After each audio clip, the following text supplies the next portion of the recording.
What's going on, everybody? Welcome to another episode of Reality Roundtable. I'm your host, Jonathan Brown, and today's episode is something that can completely shift your life. I think it might have the potential to do that. Not your job, not your bank, and not your circumstances, but it can help shape your perspective. And what I'm talking about today is gratitude, but not the surface level type of gratitude like I'm grateful for my family.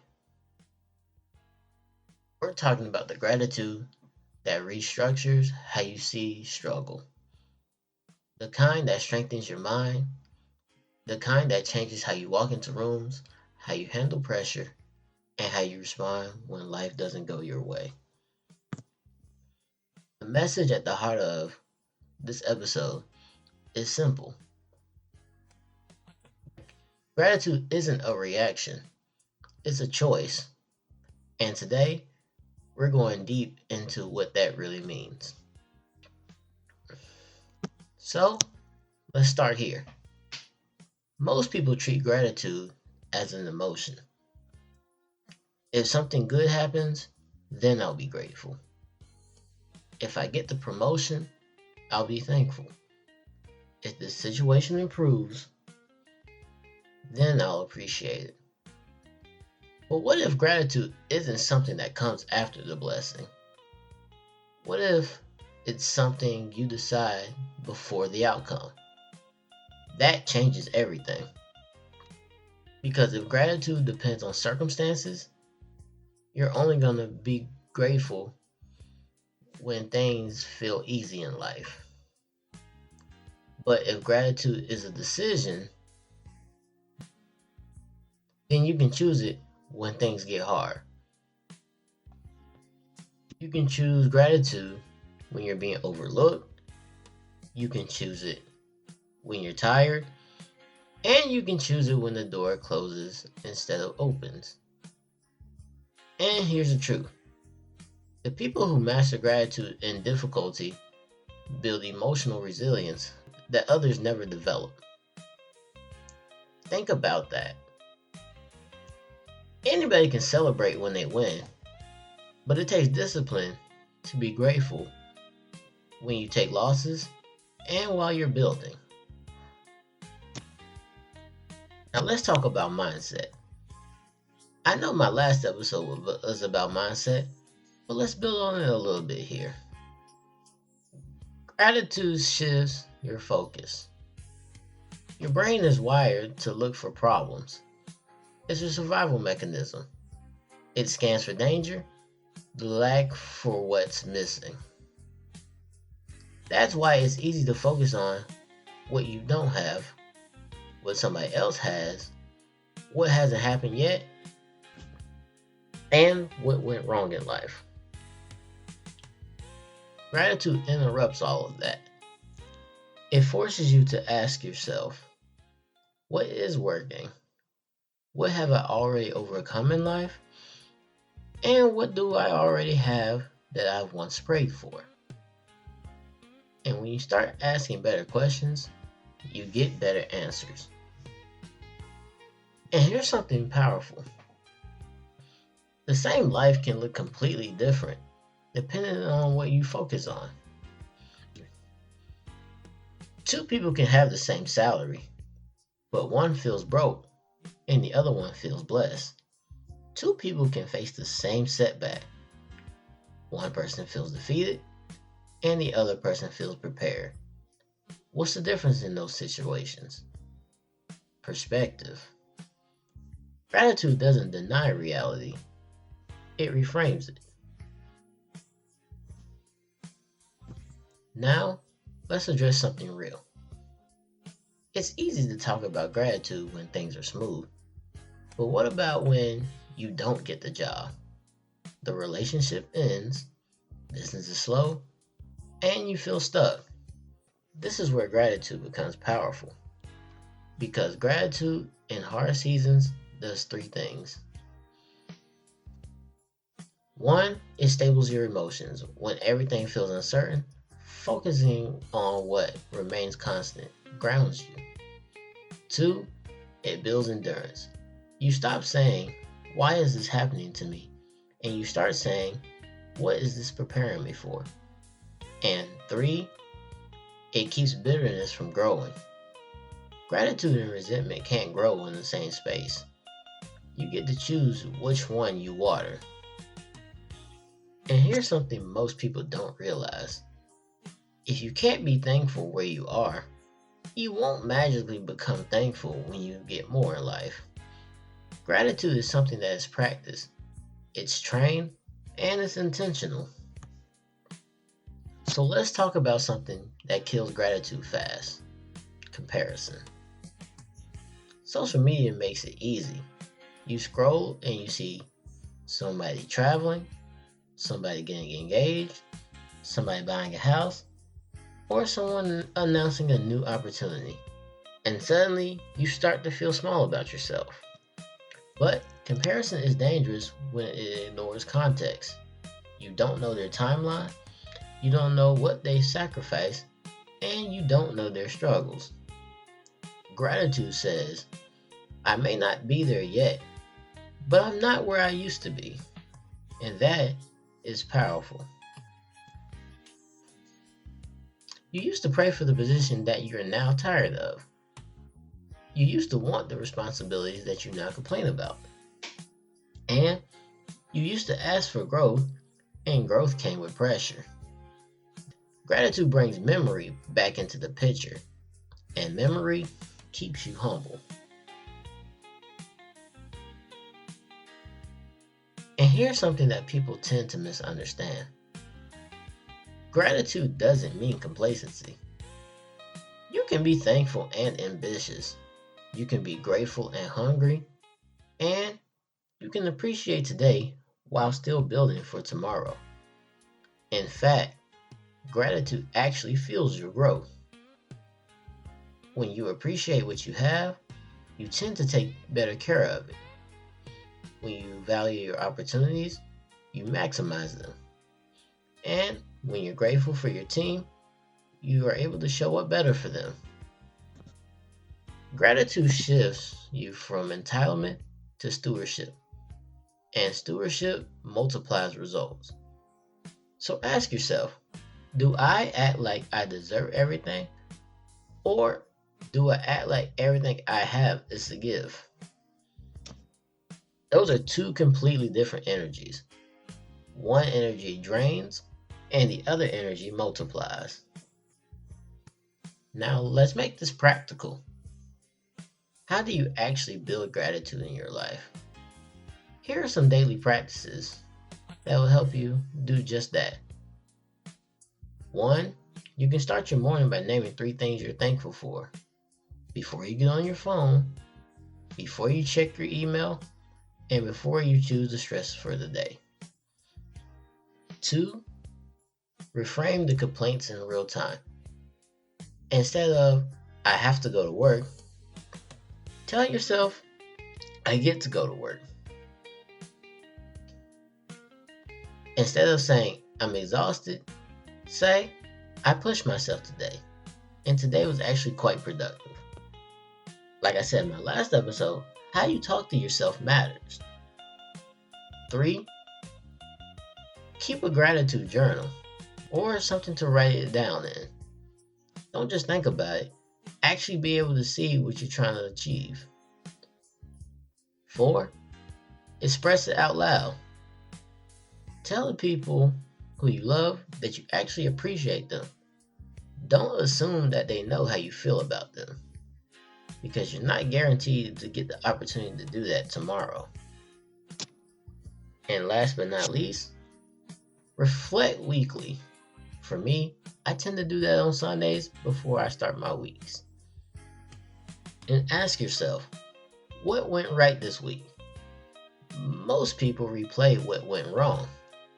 You have to train yourself to review what also went well, because that consistency will tend to build a strong mindset. And gratitude tends to strengthen relationships. When you focus on what someone isn't doing, your frustration tends to grow. When you focus on what they are doing, your appreciation for them grows. And this applies to romantic relationships, your friendships, business partnerships, and also your family relationships. And acknowledgement changes environments. A simple, I appreciate you. Thank you for handling that, and I see your effort. That shifts energy.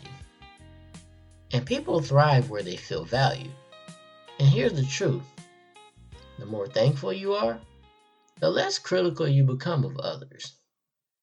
Not because your standards drop, but because your perspective rises. Now, imagine living a year intentionally thankful. How different would your stress levels be? How different would your relationships be? And how different would your mindset be? Gratitude improves emotional stability, leadership presence, mental health, and confidence. Because when you recognize what you already have, you tend to stop operating from what you lack. And when you stop operating from what you lack, you tend to move with more clarity.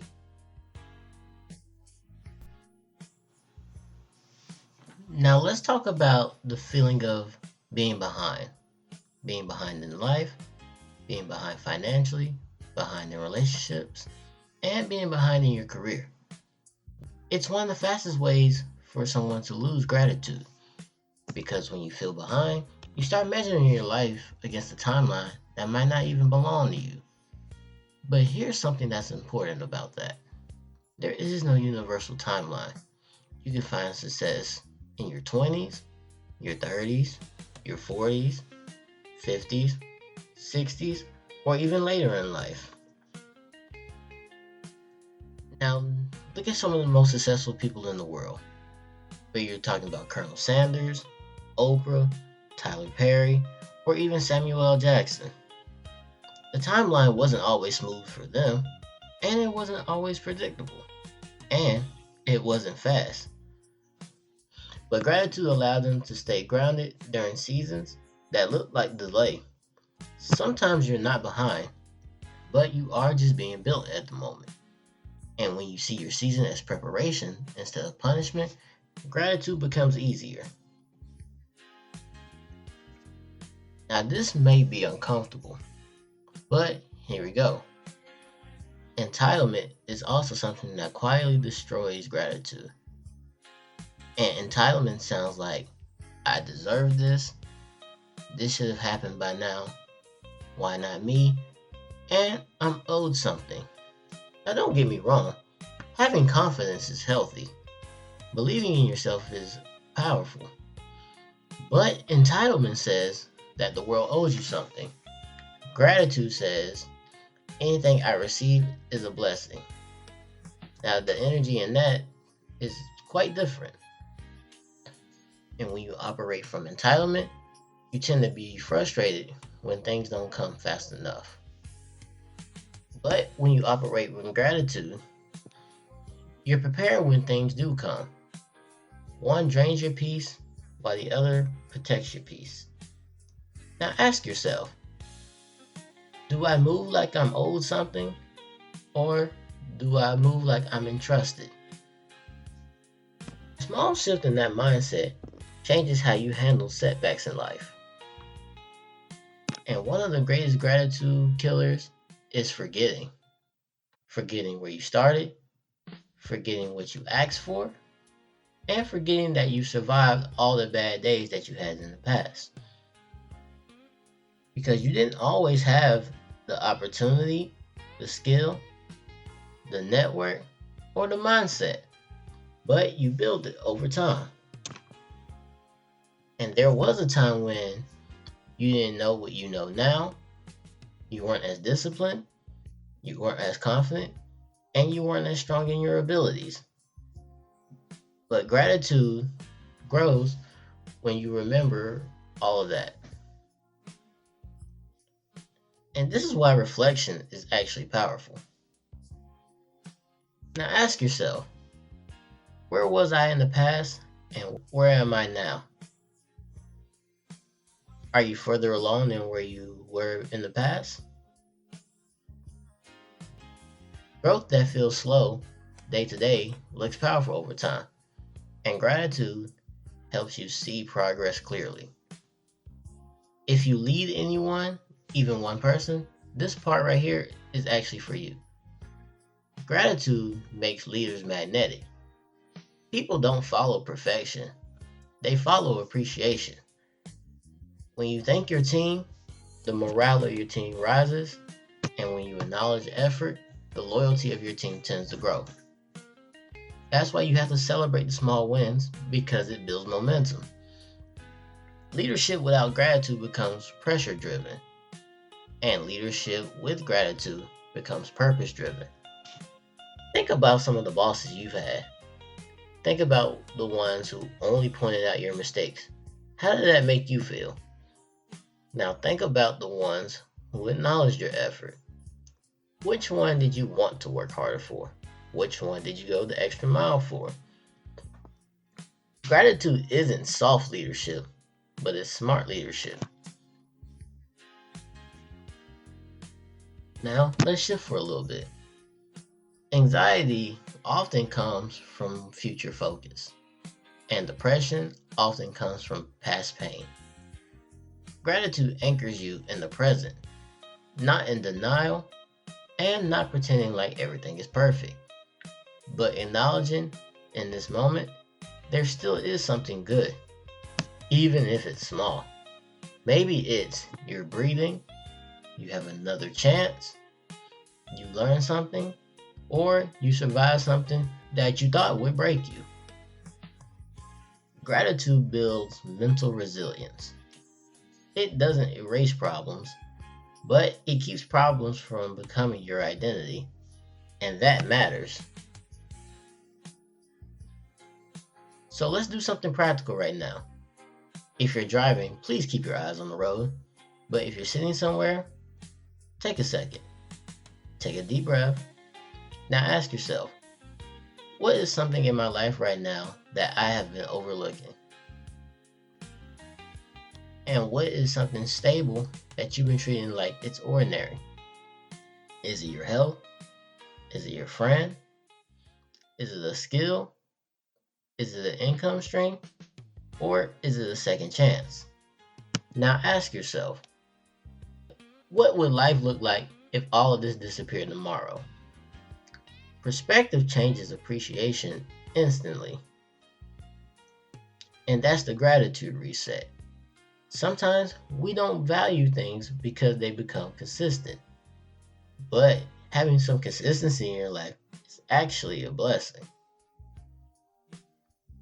Now, let me make another point. Gratitude clarifies your vision. When you stop obsessing over what's missing, you can clearly see what's possible. And when you're constantly frustrated, you start thinking narrow.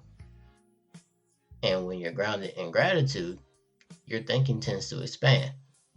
You tend to make better decisions, you tend to communicate better, you plan better, and you lead better. And gratitude doesn't make you passive, it makes you clear. And clarity is power.